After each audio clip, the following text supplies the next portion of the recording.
ധൂർത്തുപുത്രന്റെ ഉപമ. വാതിലിന് വെളിയിലേക്ക് നോക്കിക്കൊണ്ട് ഈശോ പറയുന്നു, എൻഡോറിലെ ജോൺ, ഇങ്ങു വരൂ, നിന്നോട് ഒന്ന് സംസാരിക്കട്ടെ.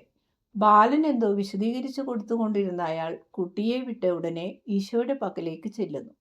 ഗുരുവേ, എന്നോട് എന്തു പറയാനാണ് അങ്ങ് ആഗ്രഹിക്കുന്നത്? എൻ്റെ കൂടെ മുകളിലത്തെ തട്ടിലേക്ക് വരൂ. രണ്ടുപേരും മട്ടുപ്പാവിലെത്തി ഏറ്റവും തണലുള്ള സ്ഥലത്ത് ചെന്നിരിക്കുന്നു. കാരണം സമയം പ്രഭാതമാണെങ്കിലും വെയിലിന് നല്ല ചൂടുണ്ട്. ധാന്യങ്ങൾ വിളഞ്ഞു കിടക്കുന്ന വയലുകളിലേക്ക് നോക്കിക്കൊണ്ട് അവയിലുണ്ടാകുന്ന അവസ്ഥാന്തരങ്ങൾ ഉപയോഗപ്പെടുത്തി എന്തോ പറയാൻ ഒരുങ്ങുന്നത് പോലെ തോന്നും. കേൾക്കൂ ജോണെ, യോഹന്നാന്റെ കൃഷിപ്പണിക്കാർ തിരിച്ചു പോകുന്നതിനു മുമ്പ് അവരെയും കൊണ്ട് ഐസക് ഇന്ന് വരുമെന്ന് തോന്നുന്നു. അവരെ വണ്ടിയിൽ അയക്കണമെന്ന് ലാസറസിനോട് ഞാൻ പറഞ്ഞിട്ടുണ്ട്. കാരണം താമസിച്ച് തിരിച്ചു ചെന്നാൽ അവർ ശിക്ഷിക്കപ്പെടും. ലാസർ സമ്മതിച്ചു. ഞാൻ ആവശ്യപ്പെടുന്ന എല്ലാ കാര്യങ്ങളും ലാസറസ് ചെയ്തു വരുന്നുണ്ട്. എന്നാൽ നിന്നിൽ നിന്നും വേറൊരു കാര്യമാണ് ഞാൻ ആവശ്യപ്പെടുന്നത്. കർത്താവിൻ്റെ ദരിദ്രർക്ക് കൊടുക്കാൻ ഒരാൾ ഏൽപ്പിച്ചിട്ടുള്ള കുറേ പണം എൻ്റെ പക്കലുണ്ട്. സാധാരണയായി പണം സൂക്ഷിക്കുന്നതും സാധുക്കൾക്ക് കൊടുക്കുന്നതും എൻ്റെ അപ്പസ്തോലന്മാരിൽ ഒരാൾ തന്നെയാണ്. മിക്കപ്പോഴും കറിയോത്തുകാരൻ യൂദാസ്, ചിലപ്പോൾ മറ്റാരെങ്കിലും. എന്നാൽ യൂദാസ് ഇവിടെയില്ല. ഞാൻ ചെയ്യാൻ ഉദ്ദേശിക്കുന്നത് മറ്റുള്ളവർ അറിയണമെന്ന് ഞാൻ ആഗ്രഹിക്കുന്നുമില്ല. യൂദാസിനോട് ഞാൻ പറയുമായിരുന്നില്ല, എൻ്റെ നാമത്തിൽ നീ അത് ചെയ്യണം. എൻ്റെ കർത്താവേ, ഞാനോ? ഓ, എനിക്കതിന് യോഗ്യതയില്ല. എൻ്റെ നാമത്തിൽ ജോലി ചെയ്ത് നീ പരിചയിക്കണം. നീ വന്നത് അതിനല്ലേ? അതെ.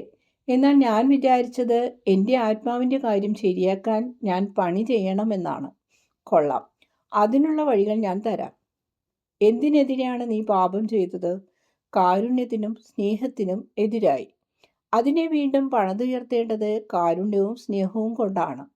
അതിനുള്ള പദാർത്ഥങ്ങൾ ഞാൻ തരാം. സ്നേഹത്തിൻ്റെയും കാരുണ്യത്തിൻ്റെയും പ്രവർത്തനങ്ങൾക്കായി നിന്നെ ഞാൻ ഉപയോഗപ്പെടുത്തും. ചികിത്സ ചെയ്യാനും പ്രസംഗിക്കാനും നിനക്കറിയാമല്ലോ. ശാരീരികവും ധാർമ്മികവുമായ അരിഷ്ടതകൾ നീക്കാൻ നിനക്ക് യോഗ്യതയുമുണ്ട്. അത് നിർവഹിക്കാനുള്ള കഴിവുമുണ്ട്. ഈ പ്രവൃത്തിയോടെ നീ ആരംഭിക്കും. ഇതാ പണസഞ്ചി. ഇത് മീക്കായ്ക്കും അവൻ്റെ കൂട്ടുകാർക്കുമായി കൊടുക്കണം. ഞാൻ പറയുന്നത് പോലെ വീതിച്ചു കൊടുക്കണം. ആദ്യമേ തുല്യമായിട്ടുള്ള 10 വീതമായി തിരിക്കണം. അതിൻ 4 ഭാഗം മീക്കായുടെ കയ്യിൽ കൊടുക്കുക. ഒന്ന് മീക്കായ്ക്കും, സാവുൾ, ജോയൽ, എസയ എന്നീ 3 പേർക്കും ഓരോന്ന് വീതവും.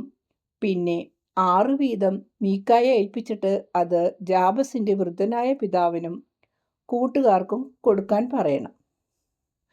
അങ്ങനെ സ്വല്പം ആശ്വാസം അവർക്ക് ലഭിക്കാനിടയാകും. ശരി, എന്നാൽ ഇതെന്തിനാണ് കൊടുക്കുന്നതെന്ന് ചോദിച്ചാൽ ഞാൻ എന്തുത്തരം പറയണം? സ്വന്തം ആത്മരക്ഷയ്ക്കായി പരിശ്രമിക്കുന്ന ഒരു വ്യക്തിയുടെ ആത്മാവിനു വേണ്ടി പ്രാർത്ഥിക്കാനാണ് ഇതെന്ന് പറയുക. എന്നാൽ അവർ വിചാരിക്കും ദാതാവ് ഞാനാണെന്ന്. അത് പറ്റുകയില്ലല്ലോ. എന്തുകൊണ്ട്? നിന്നെ തന്നെ രക്ഷിക്കാൻ നിനക്ക് ആഗ്രഹമില്ലേ?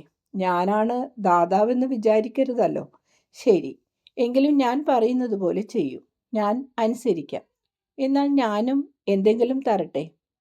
എങ്ങനെയായാലും ഇപ്പോൾ എനിക്ക് ഒന്നിൻ്റെയും ആവശ്യമില്ലല്ലോ. ഞാൻ പുസ്തകങ്ങൾ വാങ്ങുന്നുമില്ല. തീറ്റ വാങ്ങിക്കൊടുക്കാൻ കോഴിയുമില്ല. ഏറ്റവും തുച്ഛമായവ കൊണ്ട് എനിക്ക് സംതൃപ്തിയുമാണ്. ഇത് സ്വീകരിക്കണമേ ഗുരുവേ. എൻ്റെ ചെരുപ്പിൻ്റെ ആവശ്യത്തിന് സ്വല്പം പണം ഞാൻ കരുതിയിട്ടുണ്ട്. ഇങ്ങനെ പറഞ്ഞുകൊണ്ട് ബെൽറ്റിൽ തൂക്കിയിട്ടിരുന്ന ഒരു സഞ്ചിയിൽ നിന്നും ഏതാനും നാണയങ്ങളെടുത്ത് അയാൾ ഈശോ കൊടുത്ത പണത്തോട് ചേർക്കുന്നു.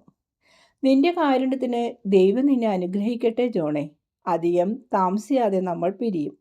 നീ ഐസക്കിൻ്റെ കൂടെയായിരിക്കും പോകുന്നത്. ഗുരുവേ, അങ്ങനെ പോകുന്നത് എനിക്ക് സങ്കടമാണ്.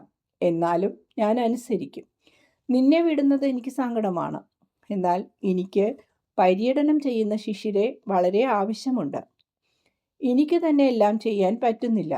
താമസിയാതെ തന്നെ അപ്പസ്തോലന്മാരെയും ശിഷ്യരെയും ദൗത്യ നിർവഹണത്തിന് ഞാൻ അയച്ചു തുടങ്ങും. നീ ധാരാളം നന്മ ചെയ്യും. പ്രത്യേക ദൗത്യങ്ങൾക്കായി നിന്നെ ഞാൻ നിയോഗിക്കും. അതിനിടക്ക് ഐസക്കിൻ്റെ കൂടെ പരിചയിച്ച് നിനക്ക് സ്വഭാവ രൂപീകരണം ലഭിക്കും. അവൻ എത്ര നല്ലവനാണ്! അവൻ്റെ ദീർഘകാല രോഗത്തിനിടയിൽ ദൈവത്തിൻ്റെ അരൂപി അവനെ അനേകം നല്ല കാര്യങ്ങൾ പഠിപ്പിച്ചിട്ടുണ്ട്. എല്ലായ്പ്പോഴും എല്ലാം ക്ഷമിച്ചിട്ടുള്ള മനുഷ്യനാണ് അയാൾ. പിന്നെ ഇപ്പോൾ നമ്മൾ വേർപിരിയുന്നെങ്കിലും അതിനർത്ഥം ഇനിയൊരിക്കലും നമ്മൾ തമ്മിൽ കാണുകയില്ലെന്നും മറ്റുമല്ല. നമ്മൾ പലപ്പോഴും തമ്മിൽ കാണും. നമ്മൾ ഒരുമിച്ചായിരിക്കുമ്പോഴെല്ലാം നിനക്ക് വേണ്ടി തന്നെ ഞാൻ പ്രസംഗിക്കും. അതോർത്തിരുന്നു കൊള്ളൂ.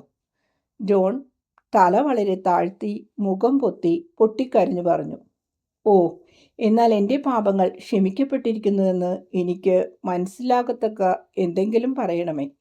ദൈവത്തെ സ്നേഹിക്കാൻ എനിക്ക് കഴിയുമെന്നും എൻ്റെ ആത്മാവിനെ ഞാൻ എന്തായിട്ടാണ് കാണുന്നതെന്നും നീ അറിഞ്ഞിരുന്നെങ്കിൽ വിദ്വേഷത്തിൻ്റെ പുകയെല്ലാം പോയി മറഞ്ഞു. എങ്കിൽ തന്നെയും ദൈവത്തെക്കുറിച്ച് ഞാൻ എന്താണ് ചിന്തിക്കുന്നതെന്നും എനിക്കറിയാം. കരയാതിരിക്കൂ, എളിമയുള്ളവനായിരിക്കൂ, എന്നാൽ നിരാശനാകരുത്. നിരാശ നിഗളം തന്നെയാണ്. എളിമയുള്ളവനായിരിക്കൂ, അതു മതി. സന്തോഷവാനാകൂ, കരയാതിരിക്കൂ. ജോൺ ക്രമേണ ശാന്തനാകുന്നു. അവൻ ശാന്തനായെന്ന് കണ്ടപ്പോൾ ഈശോ പറയുന്നു, വരൂ, നമുക്ക് ആപ്പിൾ മരക്കൂട്ടത്തിൻ്റെ തണലിലേക്ക് പോകാം. അവിടെ ചെന്ന് മറ്റുള്ളവരെയും സ്ത്രീകളെയും വിളിക്കാം. എല്ലാവരോടും ഞാൻ സംസാരിക്കാം. എന്നാൽ ദൈവം നിന്നെ എങ്ങനെ സ്നേഹിക്കുന്നുവെന്ന് നിന്നോട് പറയും. അവർ ആപ്പിൾ തോട്ടത്തെ ലക്ഷ്യമാക്കി നടക്കുന്നു. വഴിയിൽ കാണുന്ന എല്ലാവരെയും വിളിച്ചുകൂട്ടി ആ തോട്ടത്തിലെ വൃക്ഷത്തണലിൽ ഇരിക്കുന്നു. തീഷ്ണനായ സൈമനോട് സംസാരിച്ചിരുന്ന ലാസറസും അവരുടെ കൂടെ ചേർന്നു. ആകെ 20 പേർ കാണും. വൃത്താകൃതിയിൽ ഒരു വലയമിട്ടിരിക്കുന്നു. ശ്രദ്ധിച്ചു കേൾക്കും. അനേക സന്ദർഭങ്ങളിൽ നിങ്ങൾക്ക് പ്രകാശം നൽകാൻ കഴിയുന്ന മനോഹരമായ ഒരു ഉപമയാണ് ഞാൻ പറയാൻ പോകുന്നത്. ഒരു മനുഷ്യന് 2 പുത്രന്മാരുണ്ടായിരുന്നു. മൂത്തവൻ അനുസരണയും സ്നേഹവും ഉള്ളവനും ആത്മാർത്ഥമായി ജോലി ചെയ്യുന്നവനും ആയിരുന്നു. ഇവന് താരതമ്യേന ബുദ്ധി കുറവായിരുന്നതിനാൽ മറ്റുള്ളവർ പറയുന്നത് അനുസരിക്കാൻ തയ്യാറായി. സ്വയം തീരുമാനമെടുക്കാൻ ബുദ്ധിമുട്ടേണ്ടല്ലോ. ഇളയവൻ കൂടുതൽ ബുദ്ധിയുള്ളവനായിരുന്നു. എന്നാൽ എതിർപ്പുകാരനും കാര്യഗൗരവമില്ലാതെ ആഡംബരവും സുഖവും അന്വേഷിക്കുന്നവനും ദൂർത്തടിക്കുന്ന മടിയനുമായി. ബുദ്ധി ദൈവത്തിൻ്റെ ഒരു വലിയ ദാനമാണ്. എന്നാൽ അത് നന്നായി ഉപയോഗിക്കേണ്ടതാണ്. അല്ലെങ്കിൽ അത് ചില മരുന്നുകൾ പോലെയാണ്. വിധിപ്രകാരം കഴിച്ചില്ലെങ്കിൽ രോഗശാന്തിക്ക് പകരം മരണമായിരിക്കും സംഭവിക്കുക. അവൻ്റെ പിതാവ് മകനെ തിരുത്തേണ്ടത് തൻ്റെ അവകാശവും കടമയുമാണല്ലോ എന്നോർത്ത് കുറെ കൂടെ ഉത്തരവാദിത്വത്തോടെ ജീവിക്കാൻ മകനെ ഉപദേശിച്ചു. എന്നാൽ ഒരു ഫലവും ഉണ്ടായില്ല. അവൻ തറുതല പറയുകയും വാശി പിടിച്ച് അവൻ്റെ ദുഷിച്ച വഴിയിൽ തന്നെ ഉറച്ചു നിൽക്കുകയും ചെയ്തു. അവസാനം ഒരു ദിവസം ഒരു വലിയ വഴക്കിന് ശേഷം ഇളയവൻ അപ്പനോട് പറഞ്ഞു, എൻ്റെ വീതം എനിക്ക് തരിക, എന്നാൽ പിന്നെ എവിടെയെങ്കിലും ഞാൻ പോയിക്കൊള്ളാം. അപ്പൻ്റെ ശകാരവും ചേട്ടൻ്റെ പരാതികളും ഇനിയും ഉണ്ടാകുകയില്ലല്ലോ. ഓരോരുത്തനും അവനവനുള്ളത് ലഭിക്കട്ടെ, പിന്നീട് ഒച്ചപ്പാട് വേണ്ടല്ലോ. അപ്പൻ പറഞ്ഞു, സൂക്ഷിച്ചു കൊള്ളൂ, താമസിയാതെ നീ നശിക്കും. അപ്പോൾ നീ എന്ത് ചെയ്യുമെന്ന് ആലോചിച്ചു നോക്കൂ. നിന്നെ സഹായിക്കാനായി എനിക്കൊന്നും ചെയ്യാൻ നിവൃത്തിയില്ലാതാവും. നിന്റെ സഹോദരൻ്റെ സ്വത്തിൽ നിന്നും ഒരു രൂപ പോലും എടുത്തു ഞാൻ തരികയില്ല. ഞാൻ അപ്പനോട് ഒന്നും ചോദിക്കയില്ല. ആ കാര്യത്തിൽ മാറ്റമില്ല എന്ന് അപ്പൻ മനസ്സിലാക്കിക്കോ. എൻ്റെ വീതം എനിക്ക് വേണം, അത് തന്നേക്കൂ. പണമായും ആഭരണങ്ങളായും പുരയിടങ്ങളായും മറ്റു വിധത്തിലും ഉണ്ടായിരുന്ന സ്വത്തുക്കൾക്ക് വില കണക്കാക്കി മൂത്തവന് പുരയിടങ്ങളും കാലികളും കൃഷിയിടങ്ങളും നൽകി. ഇളയവന് പൊന്നും പണവും കൊടുത്തു. അയാൾ ആഭരണങ്ങളെല്ലാം വിറ്റ് മുഴുവൻ പണമാക്കി. വളരെ ചുരുങ്ങിയ സമയം കൊണ്ട് ഇതെല്ലാം ചെയ്ത ശേഷം വളരെ ദൂരെയുള്ള സ്ഥലത്തേക്ക് അവൻ പോയി. അവിടെ ചെന്ന് ഒരു രാജകുമാരനാണവൻ എന്ന് എല്ലാവരെയും ധരിപ്പിച്ചു. ഒരു വലിയ പ്രഭുവിനെ പോലെ ജീവിച്ച് പണമെല്ലാം ദൂർത്തടിച്ചു. ഒരു ഗ്രാമീണൻ്റെ മകനാണ് താനെന്ന് സമ്മതിക്കുന്നത് ഒരു വലിയ നാണക്കേടായി അവൻ കരുതി. അങ്ങനെ അവൻ്റെ അപ്പനെ തള്ളിപ്പറഞ്ഞു. വിലയേറിയ വസ്ത്രങ്ങൾ, വീഞ്ഞ്, കളികൾ, കൂട്ടുകാർ, സ്ത്രീകൾ, വലിയ വിരുന്നുകൾ, ഇങ്ങനെ അയഞ്ഞ ഒരു ജീവിതം നയിച്ചു. കുറച്ചു നാൾ കൊണ്ട് പണമെല്ലാം തീർന്നു. ദാരിദ്ര്യം കണ്ടു തുടങ്ങി. പോരാഞ്ഞിട്ട് ആ കാലത്ത് നാട്ടിലാകെ ക്ഷാമം ബാധിച്ചു. അതിനാൽ അവസാനത്തെ പൈസ പോലും കൈവിട്ടുപോയി. അപ്പൻ്റെ അടുത്തേക്ക് തിരിച്ചു പോയാൽ കൊള്ളാമെന്നവന് തോന്നി. എന്നാൽ അഹങ്കാരിയായിരുന്നതുകൊണ്ട് പോകേണ്ട എന്ന് നിശ്ചയിച്ചു. അനന്തരം ആ നാട്ടിലെ ഒരു ധനികന്റെ പക്കലേക്ക് അവൻ ചെന്നു. ഇവന്റെ കൂടെ ധൂർത്തടിക്കാൻ കൂട്ടുകൂടിയവരിൽ ഒരുവനായിരുന്നു അയാൾ. അയാളോട് പറഞ്ഞു, എൻ്റെ സ്വത്തുക്കൾ അനുഭവിച്ച് നീ ആനന്ദിച്ചതിനെ ഓർത്ത് ഇവിടെ എനിക്ക് ജോലി തരണമേ എന്ന്. നോക്കൂ, മനുഷ്യൻ്റെ ഭോഷത്വം. അപ്പൻ്റെ പക്കൽ ചെന്ന് മാപ്പ് ചോദിക്കുന്നതിനേക്കാൾ ഇഷ്ടപ്പെടുന്നത് അന്യൻ്റെ പക്കൽ ചെന്ന് അടി വാങ്ങിക്കാനാണ്. അവൻ്റെ കൂടിയ ബുദ്ധി കൊണ്ട് പ്രയോജനരഹിതമായ പലതും പഠിച്ചു. എന്നാൽ പ്രഭാഷകൻ പറഞ്ഞിരിക്കുന്ന ഇക്കാര്യം പഠിക്കാൻ അവൻ ആഗ്രഹിച്ചില്ല. സ്വന്തം പിതാവിനെ ഉപേക്ഷിക്കുന്നവൻ സ്വയം അപകീർത്തി വരുത്തുന്നു. അമ്മയെ കോപിപ്പിക്കുന്നവൻ ശപിക്കപ്പെട്ടവനാകുന്നു. അവന് ബുദ്ധി ഉണ്ടായിരുന്നു, എന്നാൽ ജ്ഞാനമില്ലാതെ പോയി. അവൻ ജോലിക്കായി സമീപിച്ച മനുഷ്യൻ ഭോഷനായി ഇവനോടൊത്ത് സദ്യ കഴിച്ചു സുഖിച്ചിരുന്നവൻ പന്നികളെ മേയ്ക്കാനാണ് അവനെ നിയോഗിച്ചത്. കാരണം അത് അജ്ഞാനികളുടെ ഒരു നാടായിരുന്നു. അവർ ധാരാളം പന്നികളെ വളർത്തുന്നവരായിരുന്നു. അങ്ങനെ പന്നിക്കൂട്ടങ്ങളെ മേയ്ക്കുവാൻ അവനെ വയലിലേക്ക് അയച്ചു. അഴുക്കു നിറഞ്ഞ കീറിയ വസ്ത്രങ്ങൾ, പട്ടിണി, ദുർഗന്ധം ഇവയെല്ലാം അവനെ വട്ടമിട്ടു. ഭൃത്യന്മാർക്കെല്ലാം തന്നെ ഭക്ഷണം കുറവായിരുന്നു, പ്രത്യേകിച്ച് ഏറ്റവും താഴ്ന്ന ജോലിക്കാർക്ക്. ഇവൻ പന്നിയെ മേയ്ക്കുന്നവനും പരദേശിയുമായിരുന്നതിനാൽ ഏറ്റവും ഹീനനായി കരുതപ്പെടുന്നു. കരവേലകക്കുരു പന്നികൾ വെട്ടിക്കുഴുങ്ങുന്നത് കണ്ടപ്പോൾ അവൻ നെടുനിശ്വാസത്തോടെ സ്വയം മന്ത്രിച്ചു, ഇതുകൊണ്ട് എൻ്റെ വയറ് നിറക്കാൻ കഴിഞ്ഞെങ്കിൽ. എന്നാൽ അവയ്ക്ക് കടുത്ത കയ്പാണ്. പട്ടിണിയിൽ പോലും അവ തിന്നാൻ കഴിയുകയില്ല. അവൻ അധികനാൾ മുമ്പ് നടത്തിയിരുന്ന വിരുന്നുകൾ, സ്വയം വലിയ ആളായി ഭാവിച്ചു നടത്തിയ സദ്യകൾ, പാട്ട്, ഡാൻസ്, പൊട്ടിച്ചിരി ഇവയെല്ലാം ഓർത്തവൻ കരഞ്ഞു. അതിനു പുറമെ അവൻ സ്വന്തം വീട്ടിൽ കഴിച്ചിരുന്ന മൃഷ്ടാന്ന ഭോജനത്തെക്കുറിച്ച് ഓർത്തു. ഒരു വ്യത്യാസവും കൂടാതെ രണ്ടുപേർക്കും അപ്പൻ വിളമ്പിക്കൊടുത്തിരുന്ന നല്ല ഭക്ഷണം, തനിക്കായി ഏറ്റവും കുറവുള്ളതെടുത്ത് നന്നായി ഭക്ഷണം കഴിക്കുന്ന മക്കളെ കണ്ട് സന്തോഷിച്ചിരുന്ന പിതാവ്, വേലക്കാർക്ക് പോലും നന്നായി ഭക്ഷണം കൊടുക്കുന്ന അപ്പൻ. നെടുനിശ്വാസം അവൻ ഉതിർത്തു. എൻ്റെ പിതാവിൻ്റെ വേലക്കാർക്ക്, അവരിൽ ഏറ്റവും താഴ്ന്നവർക്ക് പോലും ധാരാളം അപ്പമുണ്ട്. ഞാനോ ഇവിടെ പട്ടിണി കിടന്ന് മരിക്കുന്നു. ദീർഘമായ ഒരു ധ്യാനം, അവൻ്റെ അഹങ്കാരത്തെ അമർത്താനുള്ള ദീർഘമായ അധ്വാനം. അവസാനം ഒരു ദിവസം അവന് ശരിയായ എളിമയും ജ്ഞാനവും ഉദിച്ചു. അവൻ എഴുന്നേറ്റ് സ്വയം പറഞ്ഞു, ഞാൻ തിരിച്ച് അപ്പൻ്റെ പക്കലേക്ക് ചെല്ലും. ഈ അഹങ്കാരം വിഡിത്തമാണ്. അതെൻ്റെ സ്വാതന്ത്ര്യത്തെ പോലും കളയുന്നു. എന്തിനാണ് ഞാനിങ്ങനെ സഹിക്കുന്നത്? അപ്പനിൽ നിന്നും മാപ്പ് കിട്ടാൻ സാധ്യതയുണ്ട്. അപ്പോൾ ആശ്വാസവും ലഭിക്കും. ശരീരത്തിനും മനസ്സിനും ഇത്രയും സഹിക്കേണ്ട കാര്യമില്ല. ഞാൻ അപ്പൻ്റെ പക്കലേക്ക് തിരിച്ചു ചെല്ലും. ഇത് തീരുമാനമാണ്. എന്നിട്ട് ഞാനെന്ത് പറയും? ഈ നികൃഷ്ടതയിൽ, ഈ അഴുക്കിൻ്റെ മധ്യത്തിൽ വിശപ്പിൻ്റെ വേദന അനുഭവിക്കുന്ന എൻ്റെ ഹൃദയത്തിൽ നിന്നും വരുന്ന ഈ വാക്കുകൾ ഞാൻ പറയും.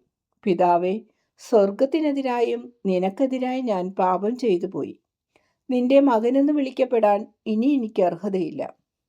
നിന്റെ ഏറ്റവും താഴ്ന്ന വൃത്തിയിലൊരുവനായി എന്നെ കരുതി നിന്റെ മേൽപ്പൂരക്ക് കീഴിൽ വസിക്കാൻ അനുവദിക്കണമേ. നീ ഇവിടെ നടക്കുന്നത് കണ്ടാൽ മതി എനിക്ക്. കാരണം ഞാൻ നിന്നെ സ്നേഹിക്കുന്നു എന്ന് അപ്പനോട് പറയാൻ എനിക്ക് സാധ്യമല്ല. അപ്പനത് വിശ്വസിക്കുകയുമില്ല. എന്നാൽ എൻ്റെ പ്രവർത്തനങ്ങൾ അപ്പനോട് പറയും.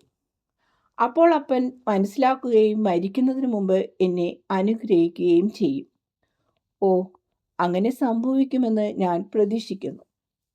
കാരണം അവൻ ജോലി ഉപേക്ഷിച്ചതിന് ശേഷം ഭിക്ഷ യാചിച്ച് പിതാവിൻ്റെ വീട്ടിലേക്ക് തിരിച്ചുപോയി. അപ്പൻ്റെ വയലുകളും വീടുകളും എല്ലാം അവൻ കണ്ടു. പണിയുടെ മേൽനോട്ടം വഹിച്ചുകൊണ്ടിരിക്കുന്ന അപ്പനെയും കണ്ടു. കൂടുതൽ പ്രായം ചെന്നു, ദുഃഖനിമിത്തം ക്ഷീണിച്ചു.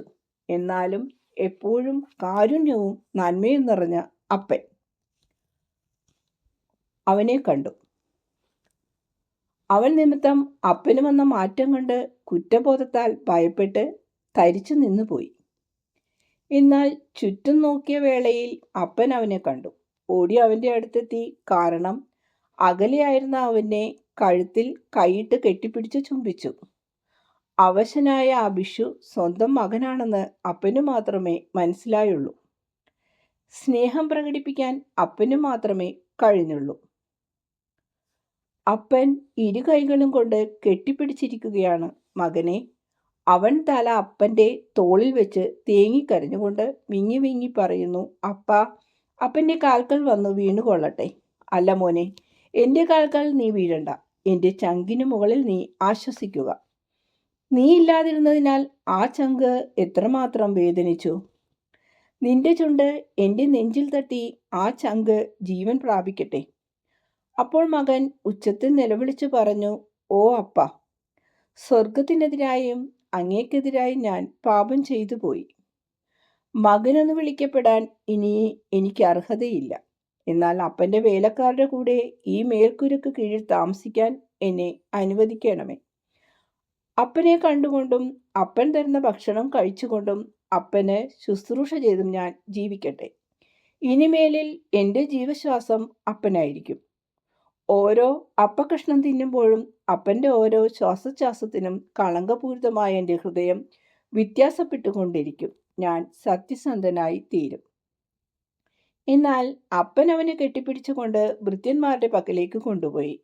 അവരെല്ലാം ഇത് കണ്ട് ഒരുമിച്ച് കൂടി ദൂരെ നിന്ന് നോക്കുകയായിരുന്നു. അപ്പൻ അവരോട് വിളിച്ചു പറഞ്ഞു, വേഗമാകട്ടെ, ഏറ്റവും നല്ല കുപ്പായം കൊണ്ടുവരൂ.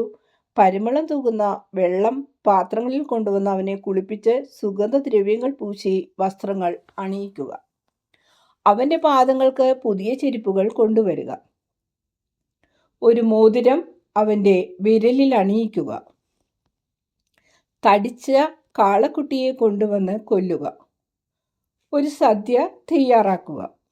കാരണം എൻ്റെ ഈ മകൻ മരിച്ചു പോയിരുന്നു.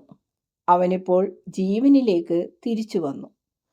അവൻ എനിക്ക് നഷ്ടപ്പെട്ടു പോയിരുന്നു. എന്നാൽ ഇപ്പോൾ അവനെ കണ്ടുകിട്ടിയിരിക്കുന്നു. ഒരു കൊച്ചുകുട്ടിയുടെ നിഷ്കളങ്കമായ സ്നേഹം അവൻ വീണ്ടും കണ്ടെത്തണമെന്ന് ഞാൻ ആഗ്രഹിക്കും.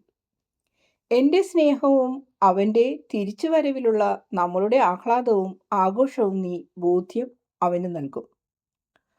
അവൻ എൻ്റെ കടശീലത്തെ സന്തതിയായിരുന്നതിനാൽ വളരെ പ്രിയപ്പെട്ടവനാണെന്നും വളരെ വർഷങ്ങൾക്ക് മുമ്പ് അവൻ്റെ ബാല്യപ്രായത്തിൽ പിച്ചുവെച്ച് നടക്കുകയും അവൻ്റെ പുഞ്ചിരിയും കൊഞ്ചലും പിള്ളഭാഷയും കൊണ്ട് എന്നെ സന്തോഷിപ്പിക്കുകയും ചെയ്തപ്പോൾ എനിക്കുണ്ടായ അതേ സ്നേഹം ഇപ്പോഴുമുണ്ടെന്നും മനസ്സിലാക്കാം. ഭൃത്യന്മാർ അവരോട് കൽപ്പിച്ചതുപോലെ ചെയ്തു. മൂത്ത മകൻ അങ്ങ് ദൂരെ നാട്ടിൻ പുറത്തായിരുന്നതിനാൽ തിരിച്ചു വരുന്നതുവരെ കാര്യമൊന്നും അറിഞ്ഞില്ല. സന്ധ്യക്ക് മടങ്ങി വന്നപ്പോൾ വീട്ടിൽ പതിവില്ലാത്ത പ്രകാശമുള്ള വെളിച്ചം, വാദ്യാഘോഷവും സംഗീതവും നൃത്തവും വീട്ടിൽ നടക്കുന്നു എന്നവൻ മനസ്സിലാക്കി. തിരക്കിട്ട് ഓടി നടന്നിരുന്ന ഒരു ഭൃത്യനെ വിളിച്ച് അവൻ കാര്യം അന്വേഷിച്ചു. എന്താണ് വീട്ടിൽ സംഭവിക്കുന്നത്? ഭൃത്യൻ മറുപടി പറഞ്ഞു, നിന്റെ അനുജൻ തിരിച്ചു വന്നിരിക്കുന്നു. അവൻ്റെ ദുഷ്ടതയെല്ലാം മാറി അവൻ സുരക്ഷിതനായി തിരിച്ചു വന്നതിനാൽ തടിച്ച കാളക്കുട്ടിയെ കൊന്ന് വിരുന്നൊരുക്കാൻ അപ്പൻ കൽപ്പിച്ചു. സദ്യ ആരംഭിക്കുന്നതിന് നീയും വരാനായി അവൻ കാത്തിരിക്കുകയാണ്. എന്നാൽ ജ്യേഷ്ഠൻ കോപിച്ചു. അനുജനു വേണ്ടി സദ്യയും മറ്റും നടത്തുന്നത് അത്ര ശരിയല്ല, അവൻ ചിന്തിച്ചു. കാരണം അവൻ ഇളയവനാണ്, ദുഷ്ടനുമായിരുന്നു. അവൻ അകത്തേക്ക് കയറാൻ കൂട്ടാക്കിയില്ലെന്ന് മാത്രമല്ല, വീട്ടിൽ നിന്നും ഇറങ്ങിപ്പോകാൻ തന്നെ തുടങ്ങുകയും ചെയ്തു.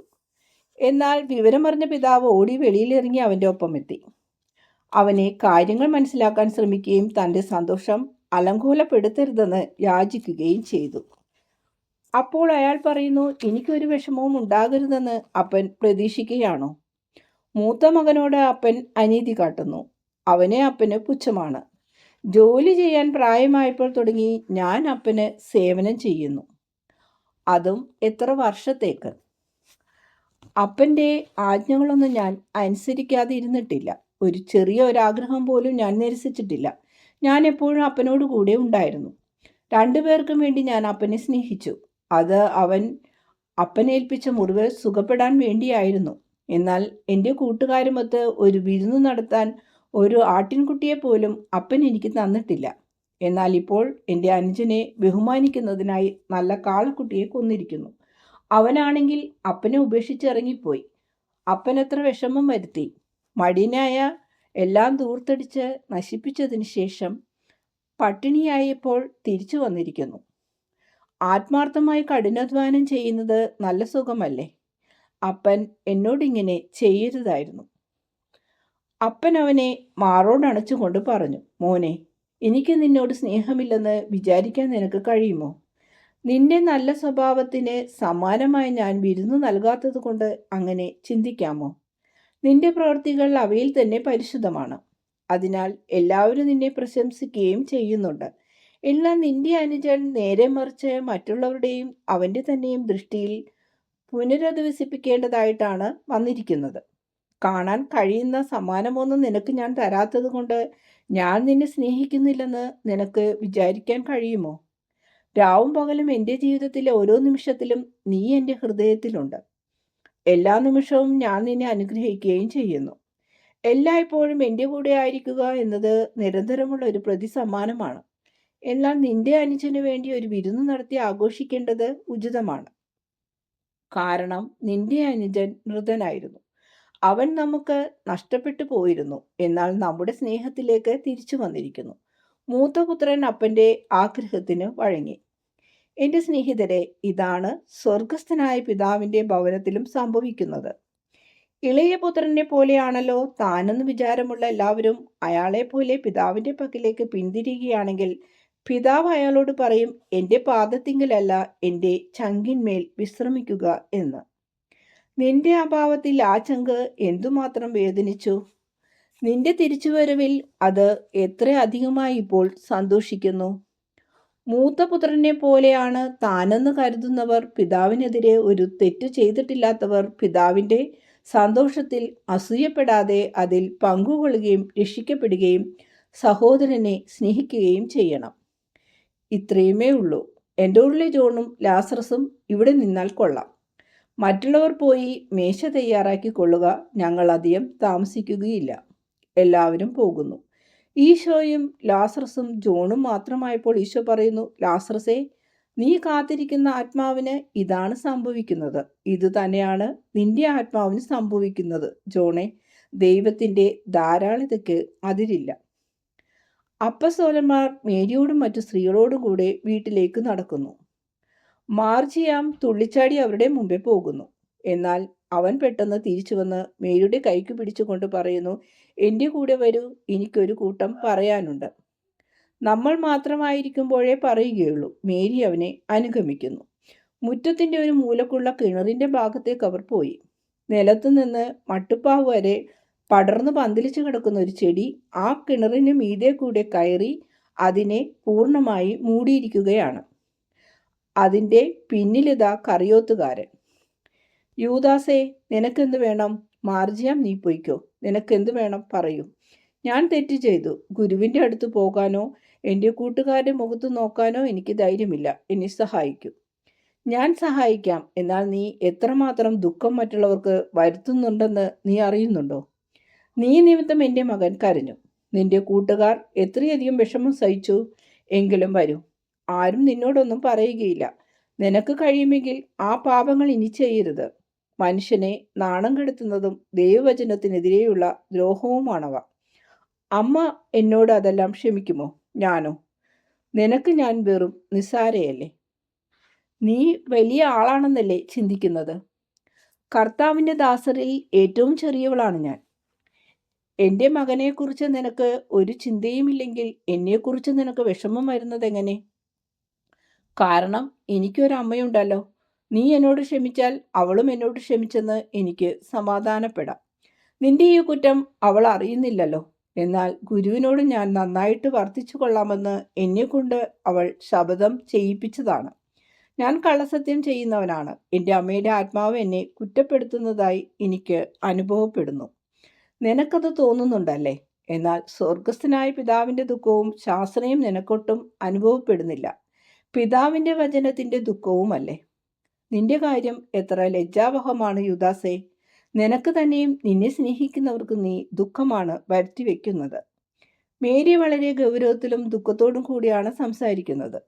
വെറുപ്പില്ലാതെ എന്നാൽ വളരെ ഗൗരവത്തിലാണ് മേരി സംസാരിക്കുന്നത്. യൂദാസ് കരയുന്നു. കരയേണ്ട, നിന്നെ തന്നെ നന്നാക്കാൻ നോക്കൂ, വരൂ. അവൻ്റെ കൈക്ക് പിടിച്ചുകൊണ്ട് രണ്ടുപേരും അടുക്കളയിലേക്ക് കയറുന്നു. എല്ലാവർക്കും വലിയ വിസ്മയം. എന്നാൽ ആരും അനിഷ്ടമായതൊന്നും പറയാതിരിക്കാൻ മേരി കരുതലോടെയാണ് പ്രവർത്തിക്കുന്നത്. അവൾ പറയുന്നു, യൂദാസ് തിരിച്ചു വന്നിരിക്കുന്നു. പിതാവിൻ്റെ വാക്കുകൾ കേട്ട് മൂത്തപുത്രൻ ചെയ്തതുപോലെ എല്ലാവരും വർത്തിക്കണം. ജോൺ, നീ പോയി ഈശോയോട് പറയുക. സബദിയുടെ പുത്രൻ ജോൺ ഓടിപ്പോകുന്നു. അടുക്കളയിൽ മൗനമുറ്റി നിൽക്കുകയാണ്. പിന്നെ യൂദാസ് പറയുന്നു, എല്ലാവരും എന്നോട് ക്ഷമിക്കണമേ, എന്നാൽ ഒന്നാമത് സൈമൺ എന്നോട് ക്ഷമിക്കൂ. നിന്റെ ഹൃദയം ഒരു പിതാവിൻ്റെ നടുത്തതാണ്. ഞാനും ഒരു അനാഥ ബാലനാണല്ലോ. ശരി, ഞാൻ ക്ഷമിക്കുന്നു. ദയവായി അതേക്കുറിച്ച് ഇനിയൊന്നും പറയേണ്ട. നമ്മൾ സഹോദരന്മാരാണ്. എപ്പോഴും ഈ ഏറ്റവും ഇറക്കവും ക്ഷമയും വീണ്ടും ധിക്കാരവും എനിക്കൊട്ടും ഇഷ്ടമല്ല. തെറ്റ് ചെയ്യുന്നവനെയും ക്ഷമിക്കുന്നവനെയും എളിമപ്പെടുത്തുന്ന ഇടപാട്. ഇതാ, ഈശോ ഇവിടെയുണ്ട്. ഈശോയുടെ പക്കലേക്ക് പോകൂ. എനിക്കതേ പറയാനുള്ളൂ. യൂദാസ് പോകുന്നു. പത്രോസ് കോടാലിയെടുത്ത് തെരുതെരെ വിറക് കീറിയിടുന്നു. വേറൊന്നും ചെയ്യാൻ പത്രോസിന് കഴിയുന്നില്ല.